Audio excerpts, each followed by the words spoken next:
Your life as a gay man in the Ottoman Empire. The empire that ruled for 600 years had a very complicated relationship with same-sex love. You've probably heard that being gay in the Islamic world was always dangerous, always hidden, always punished. The truth is far more complicated. The Ottoman Empire, one of the most powerful civilizations in human history, had a relationship with same-sex love that would surprise almost everyone alive today. It was written about in poetry, celebrated in coffee houses, practiced openly in palace courts, and yet it could also get you killed. This is the story of living inside that contradiction. This is your life. Let's start with what historians actually found. The Ottoman Empire lasted from 1299 to 1922, over 600 years. At its peak, it controlled 3 continents and 30 million people, and throughout almost all of that time, same-sex relationships existed openly in certain spaces. The word used was muhabbat, meaning deep love and affection between men. Poetry written by the greatest Ottoman poets, Fuzuli, Baki, Nedim, regularly described love for beautiful young men in vivid detail. These weren't underground texts. They were celebrated literature read at court. The famous Ottoman coffee houses, kahvehanes, were known as places where men gathered, recited poetry, and formed deep romantic bonds. Even sultans were involved. Sultan Mehmed II, the man who conquered Constantinople in 1453, one of the most celebrated rulers in Ottoman history, was known to have male favorites at court. This was recorded by historians of the time without particular scandal. So how was this possible in an Islamic empire? The answer lies in a complicated legal and social gap between what Islamic law said and what Ottoman society actually practiced. Islamic law, Sharia, technically prohibited same-sex acts. The punishment in theory was severe. But here is the critical detail that most people miss. Proof requirements were nearly impossible to meet. To legally convict someone of a sexual crime under classical Islamic law, you needed either a confession or 4 adult male witnesses to the actual act itself, 4 witnesses to something happening in private.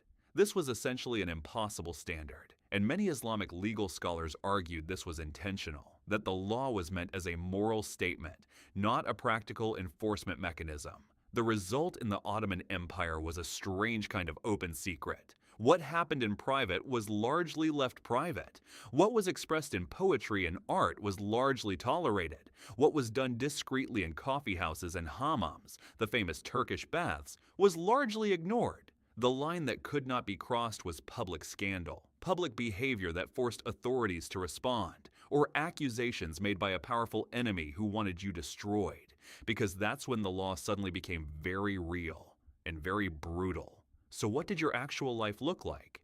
It depended enormously on who you were. If you were wealthy or educated, a poet, a scholar, a court official, your life had significant freedom. You moved in circles where romantic poetry between men was considered refined and cultured. You had private spaces. You had protection through social status. If you were a craftsman or merchant in a city, Istanbul, Cairo, Baghdad, you had the coffee house, the hammam, a network of people who understood without speaking. The coffee house deserves special attention. When coffee arrived in the Ottoman Empire in the 1500s, the kahvehane became something revolutionary, a public space where men from different classes could mix, where poetry was recited, where music was played, where deep friendships formed. The authorities were deeply suspicious of coffee houses from the beginning. Sultan Murad IV banned them at various points, not primarily because of same-sex relationships, but because they were spaces outside official control, places where the wrong kind of conversations happened. The hammam, Turkish bath, was another critical space. Segregated by gender, these were places where men spent hours together. They were also spaces with complex social codes that everyone understood. And then there was the köçek, young male entertainers who danced at celebrations and festivals, dressed in elaborate feminine costumes. These performers were incredibly popular. Sultans paid fortunes for the best ones. Their existence was entirely public, entirely celebrated, and entirely complicated in ways that Ottoman society preferred not to examine too directly. But let's not romanticize this too much.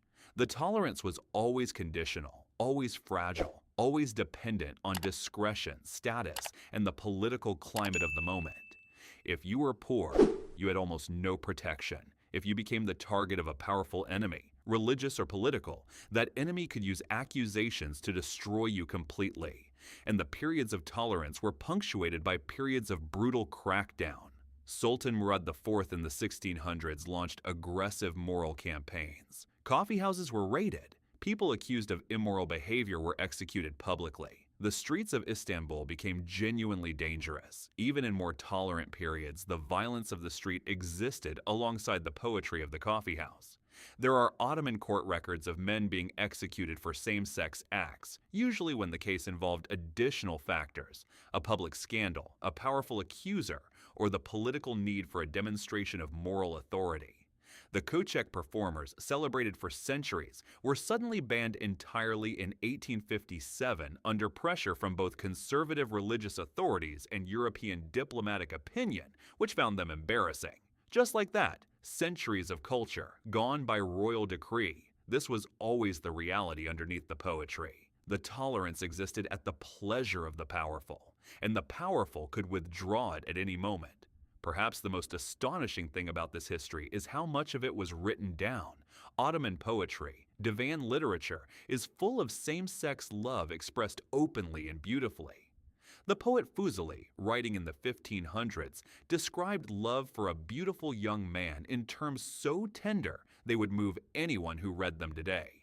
Mehmed wrote an entire satirical work in the 1500s, the Dafiul Gumum, that discussed same-sex relationships in Ottoman society with surprising frankness. European travelers visiting the Ottoman Empire in the 1600s and 1700s wrote home in shock about what they observed. Not the secrecy they expected, but a relative openness that made their own societies look repressed by comparison. The French traveler Jean Thévenot wrote in the 1600s that same-sex love in the Ottoman Empire was practiced without shame. The Italian Pietro della Valle observed that it was discussed openly in ways unimaginable in Europe at the time. This was the paradox of Ottoman society, an empire governed by Islamic law that theoretically prohibited same-sex relationships, yet produced centuries of celebrated literature, art, and culture in which those relationships were a central theme. The contradiction was never resolved. It was simply lived with. The 19th century changed everything.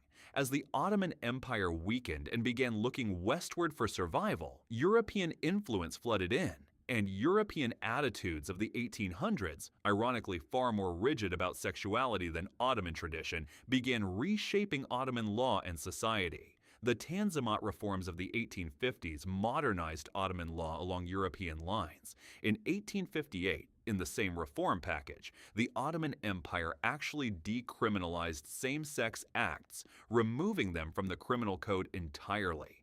This happened before Britain, before France, before most of the countries lecturing the Ottomans about civilization. But simultaneously, the cultural spaces, the coffee houses, the köçek performers, the poetic traditions were being dismantled under a combination of religious conservatism and European-influenced social pressure.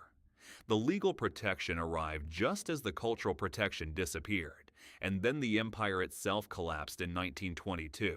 The nations that rose from its ruins took different paths. Some kept the 1858 decriminalization. Others reversed it under new nationalist and religious pressures. The poetry remained, hidden in libraries, studied by careful scholars, slowly being rediscovered. Love songs written 500 years ago by men to men in the heart of an Islamic empire, in the most celebrated literary tradition of their age, waiting to be read again.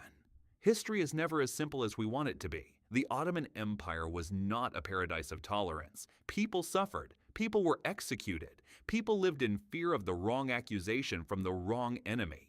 But it was also not the story of pure repression that many assume.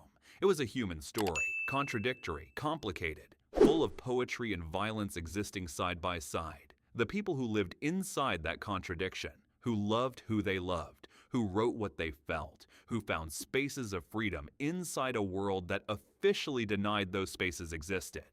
They deserve to be remembered, not as symbols, not as statistics, as people who lived and loved and left behind poetry beautiful enough to survive 500 years. That's not nothing, that's everything.